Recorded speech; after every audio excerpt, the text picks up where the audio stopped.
ছাত্রছাত্রীরা তোমরা নিশ্চয়ই ভালো আছো, সুস্থ আছো। সেই সঙ্গে এর আগের ক্লাসে আমি যা পড়িয়েছিলাম তা নিশ্চয়ই তোমরা পড়েছো, বাড়িতে আছো। আজ আমি আবার তোমাদের সামনে উপস্থিত হয়েছি নবম শ্রেণীর বিষয় ইতিহাস সম্পর্কে পড়ানোর জন্য।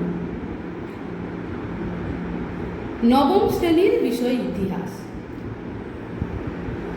তোমরা যারা প্রথম ক্লাসটা করেছো তারা জানো যে আমি সেদিন শুরু করেছিলাম প্রথম ক্লাসে তৃতীয় অধ্যায় ঊনবিংশ শতকে ইউরোপ, রাজতান্ত্রিক ও জাতীয়তাবাদী সংঘাত। ঊনবিংশ শতকে ইউরোপ, রাজতান্ত্রিক ও জাতীয়তাবাদী ভাবধারার সংঘাত পড়াতে গিয়ে আমি তোমাদের গতদিন কি পড়িয়েছিলাম। জাতীয়তাবাদ বলতে কি বোঝো, জাতি কাকে বলে, রাষ্ট্র কাকে বলে, গণতন্ত্র কাকে বলে, রাজতন্ত্র বলতে কি বোঝায়, রাজতান্ত্রিক ভাবধারা কাকে বলে, জাতীয়তাবাদী ভাবধারা কাকে বলে, আর আমরা পড়েছিলাম রাজতান্ত্রিক ও জাতীয়তাবাদী ভাবধারার দ্বন্দ্ব। এতদূর পর্যন্ত আমরা পড়েছিলাম। তো আজকে আমরা কি পড়ব? আজকে আমরা শুরু করব ভিয়েনা সম্মেলন 1815 খ্রিস্টাব্দ। ভিয়েনা সম্মেলন 1815 খ্রিস্টাব্দ শুরু করার আগে তোমাদেরকে আমি একটা ছবি দেখাচ্ছি। দেখো, ভিয়েনা সম্মেলনের একটি ছবি। 1815 খ্রিস্টাব্দে যে ভিয়েনা সম্মেলন অনুষ্ঠিত হয়েছিল, এটা হচ্ছে সেই ভিয়েনা সম্মেলনের ছবি। তোমরা সবাই ছবিটি দেখতে পেয়েছো। 1815 খ্রিস্টাব্দে অনুষ্ঠিত ভিয়েনা সম্মেলনের ছবি। তো ভিয়েনা সম্মেলন আজকে শুরু করব। প্রথমে আমরা পড়ব ভিয়েনা সম্মেলনের পটভূমি। রাজ্যজয় ও সাম্রাজ্য বিস্তারের দ্বারা নেপোলিয়ন ইউরোপের মানচিত্রে ব্যাপক পরিবর্তন ঘটিয়েছিলেন। তাই তার নির্বাসনের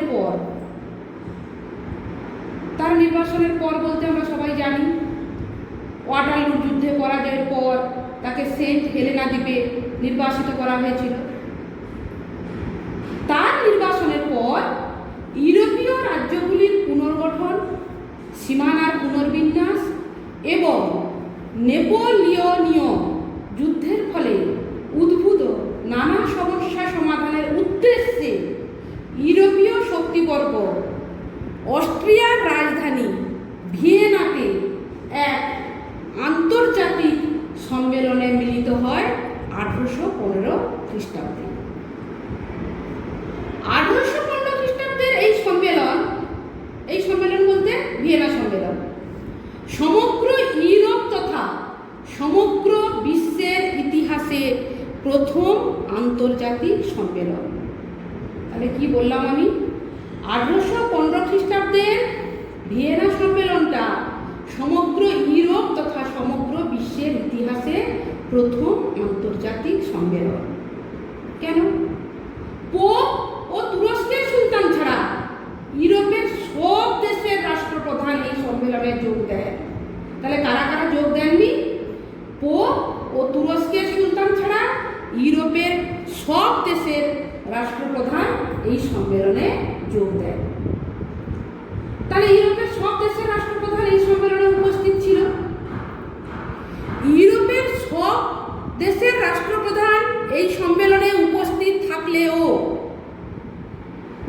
নেপোলিয়নের পতনে বিশিষ্ট ভূমিকা যারা গ্রহণ করেছিল সেই চারটি রাষ্ট্র কি?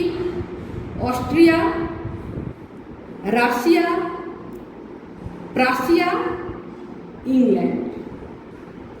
তাহলে ইউরোপের সব দেশের রাষ্ট্রপ্রধান এই সম্মেলনে উপস্থিত থাকলেও নেপোলিয়নের পতনে যে চারটি রাষ্ট্র প্রধান ভূমিকা গ্রহণ করেছিল, কোন চারটি রাষ্ট্র? অস্ট্রিয়া, রাশিয়া, প্রাশিয়া, ইংল্যান্ড এই সম্মেলনে প্রধান ভূমিকা গ্রহণ করেছিল। সেই জন্য এই চার শক্তি চার প্রধান বা বিগ ফোর নামে পরিচিতি লাভ করে। তাহলে চার প্রধান বা বিগ ফোর কারা তোমরা বুঝতে পারলে? যে ইউরোপের সব দেশের রাষ্ট্রপ্রধান ভিয়েনা সম্মেলনে উপস্থিত থাকলেও নেপোলিয়নের পতনে যে চারটি রাষ্ট্র বিশেষ ভূমিকা পালন করেছিল, কে কে? Austria, Russia, Prussia, England. এদের কি বলা হয়? চার প্রধান বা বিগ ফোর। এই চার শক্তি চার প্রধান বা বিগ ফোর নামে তাহলে পরিচিত লাভ করেছিল। এই চার শক্তিবাদে সম্মেলনে যোগদানকারী অন্যান্য প্রতিনিধিদের বিশেষ কোনো ভূমিকা ছিল না। তারা সম্মেলনের শোভা বর্ধনকারী ছিলেন মাত্র। আর এই সম্মেলনের প্রধান ব্যক্তিত্বদের মধ্যে যারা উপস্থিত ছিলেন তারা কে কে? অস্ট্রিয়ার প্রধানমন্ত্রী মেটারনিখ, রাশিয়ার জার প্রথম আলেকজান্ডার, প্রাশিয়ার রাজা তৃতীয় ফ্রেডারিক উইলিয়াম, ইংল্যান্ডের প্রধানমন্ত্রী ক্যাসলেরি এই সম্মেলনে প্রধান ব্যক্তিত্বদের মধ্যে উল্লেখযোগ্য ছিলেন। আরও একবার বলছি, এই সম্মেলনের প্রধান ব্যক্তিত্বদের মধ্যে উল্লেখযোগ্য কারা ছিলেন? অস্ট্রিয়ার প্রধানমন্ত্রী মেটারনিখ, রাশিয়ার জার প্রথম আলেকজান্ডার, প্রাশিয়ার রাজা তৃতীয় ফ্রেডারিক উইলিয়াম, ইংল্যান্ডের প্রধানমন্ত্রী ক্যাসলেরি এই সম্মেলনের প্রধান ব্যক্তিত্বদের মধ্যে উল্লেখযোগ্য ছিলেন। এই সম্মেলনে ফ্রান্সের প্রতিনিধি ছিলেন তালেরা। এই সম্মেলনে ফ্রান্সের প্রতিনিধি কে ছিলেন? তালেরা। সম্মেলনের সভাপতি ছিলেন মেটারনিখ। সম্মেলনের সভাপতি কে ছিলেন? মেটারনিখ। আর মেটারনিখ ছিলেন এই সম্মেলনের সর্বাধিক প্রভাবশালী ব্যক্তিত্ব ও মূল নিয়ন্ত্রক। সম্মেলনের সভাপতি মেটারনিখ এই সম্মেলনের সর্বাধিক প্রভাবশালী ব্যক্তিত্ব ও মূল নিয়ন্ত্রক ছিলেন। এই গেল ভিয়েনা সম্মেলনের পটভূমি। এবারে আমরা ভিয়েনা সম্মেলনের সমস্যাসমূহ সম্পর্কে আলোচনা করব। সম্মেলনের প্রতিনিধিদের সামনে সম্মেলনের প্রতিনিধি কারা কারা ছিল আমি আলোচনা করেছি। তাহলে সেই সম্মেলনের প্রতিনিধিদের সামনে বেশ কিছু জটিল সমস্যা উপস্থিত হয়েছিল। ওই জটিল সমস্যাগুলি সমাধানই ছিল সম্মেলনের মুখ্য উদ্দেশ্য। সম্মেলনের প্রতিনিধিদের সামনে বেশ কিছু জটিল সমস্যা উপস্থিত হয়েছিল। ওই জটিল সমস্যাগুলির সমাধানই ছিল এই সম্মেলনের মুখ্য উদ্দেশ্য। তাহলে সমস্যাগুলি কি? 1 নম্বর সমস্যা, নেপোলিয়নের আগ্রাসনের ফলে ইউরোপের পরিবর্তিত রাজনৈতিক কাঠামোর পুনর্গঠন। নেপোলিয়নের আগ্রাসনের ফলে মানে আমরা জানি নেপোলিয়ন প্রথমে সেনাপতি এবং পরে শাসক হিসাবে ইউরোপের এক বিস্তীর্ণ ভূখণ্ড ফরাসি সাম্রাজ্যের অন্তর্ভুক্ত করেন।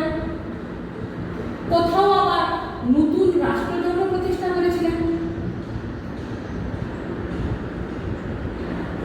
এক কথায় তিনি ইউরোপের রাজনৈতিক মানচিত্রে ব্যাপক রদবদল ঘটান।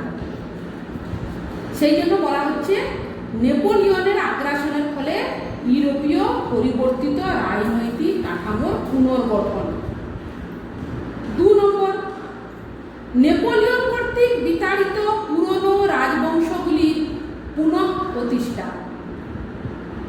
3 নম্বর, ফ্রান্স যাতে পুনরায় শক্তি সঞ্চয় করে ইউরোপের শান্তি বিঘ্নিত করতে না পারে তার ব্যবস্থা করা। 4 নম্বর, নেপোলিয়নের বিরুদ্ধে সংগ্রামে ক্ষতিগ্রস্ত রাষ্ট্রগুলির ক্ষতিপূরণ করা।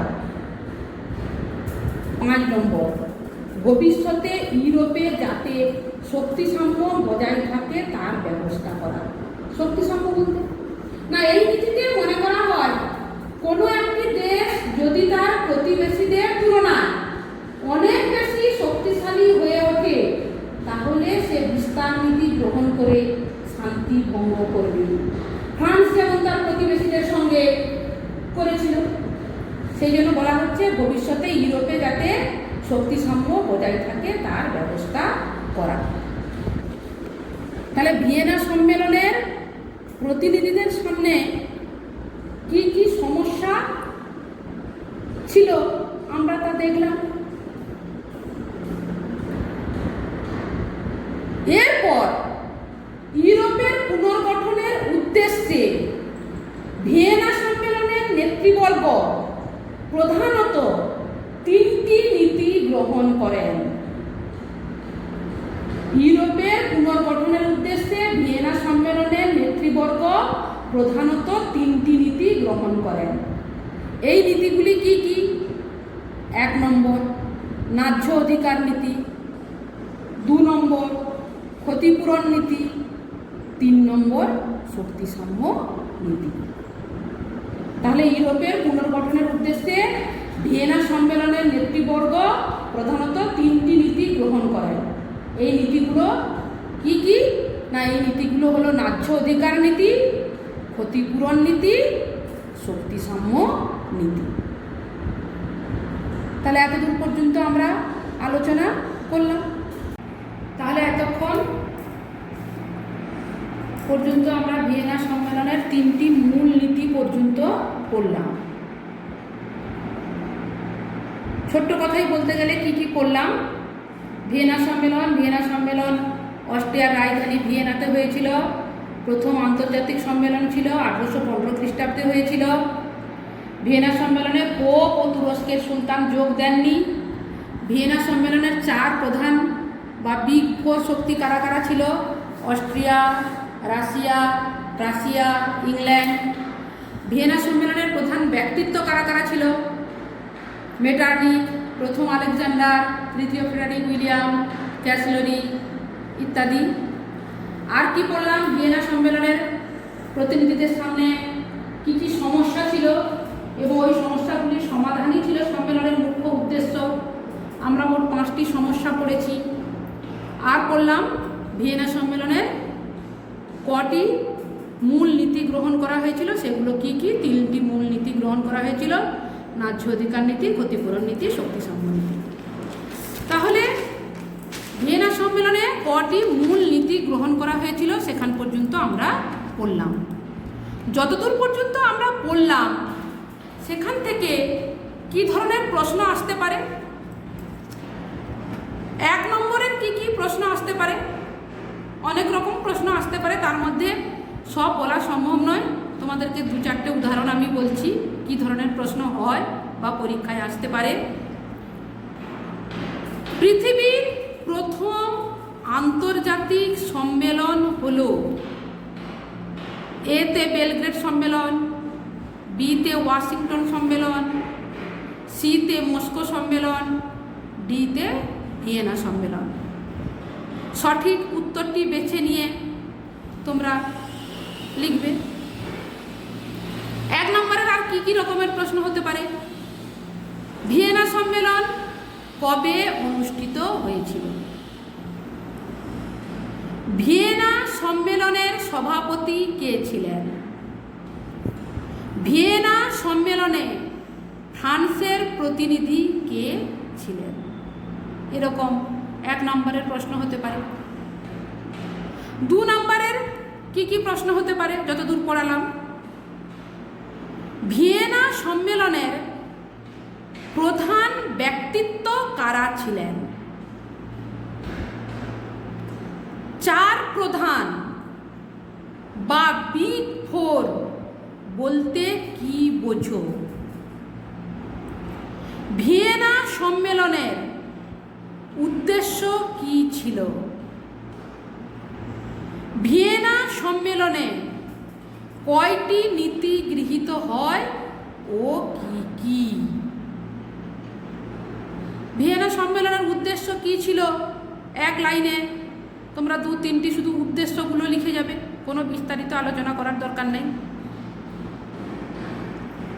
তাহলে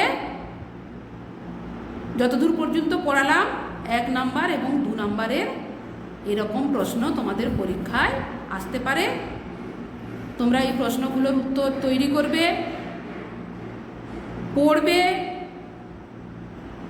বাড়িতে থাকবে, সুস্থ থাকবে, বারবার সাবান দিয়ে হাত ধোবে।